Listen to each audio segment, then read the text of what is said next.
অনেক চিন্তা করে দেখলাম যারা বাড়ি গাড়ির মালিক হয় তারা একটু হিসাব করে চলে।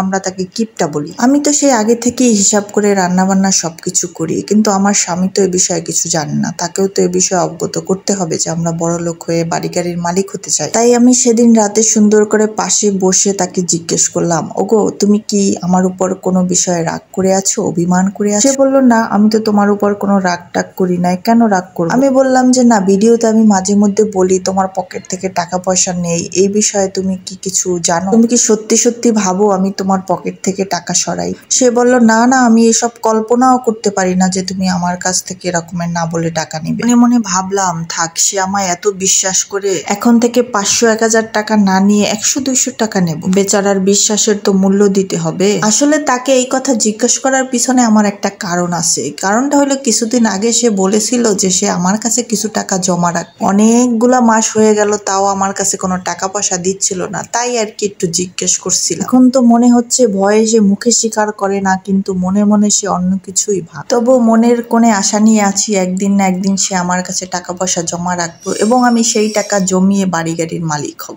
ভিডিও দেখে আবার ভাববেন না, আপা এত বড় লোক ইলিশ মাছ খান, আবার বড় লোক হবেন কিভাবে? মাছটা 3-4 মাস আগে আনা ছিল, ফ্রিজের এক কোনার মধ্যে 3-4 পিস পড়ে আসছিল, আজকে ইয়া রান্না করতেছে। তাও 5 দিন আগে যে কচু শাক আনছিলাম তার গোড়ার কিছু অংশ রাইখা দিছিলাম, হেয়া দিয়ে আজকে রান্না করতেছি। আমার হিসাবের খাতা যদি এরকমের চলতে থাকে তাহলে আমাকে বড়লোক হওয়াতে আর কেউ আটকে রাখতে পারবে না, এমনকি আমার হাজবেন্ডও না। আসলে টাকা পয়সার বড়লোক কোনো বড়লোক না, মনের বড়লোকই সবচেয়ে বড়লোক। আজকাল তো আমি স্বপ্নে ইউরোপ আমেরিকা সব ঘুরে শেষ করে ফেলাইছি, এখন শুধু বাকি রয়েছে সুইজারল্যান্ড।